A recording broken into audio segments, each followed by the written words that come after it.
Hi Vince, di ba ikaw yung kapatid ni Rose? May sakit siya at sinasaktan niya ako. Bakit may sakit siya? Anong sakit niya? Um, oo, kapatid ko siya. At bakit alam mo ang pangalan ng kapatid ko?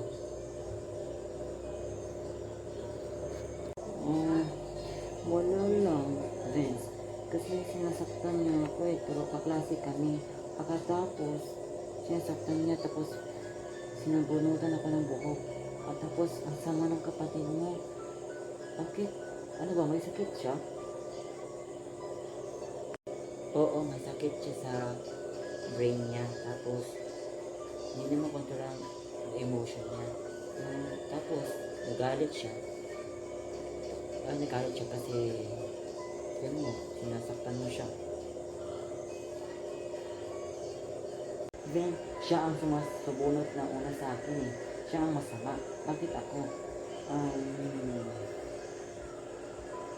Bakit ako ang sinisisi mo? Diba, si Rose ang dapat masisiyan kasi siya ang kapatid mo na nabali na siya ang kapatid mo eh. Tama ka nga. Minsan nababali ng kapatid ko na. Pero wala akong nagawa sa kanya eh. Pero hindi ko lang alam kung bakit siya ganun.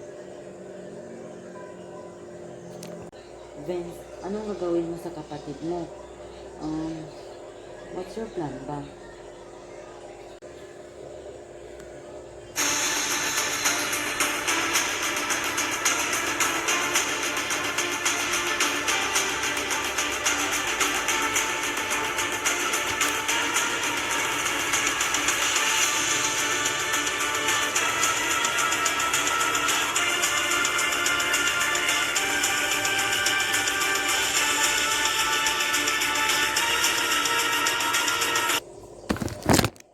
Ano yun?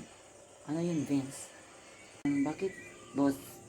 Vince, bakit pinapunta mo kami dito? Tama sa sabi ko, no? Na masama palang kapatid mo.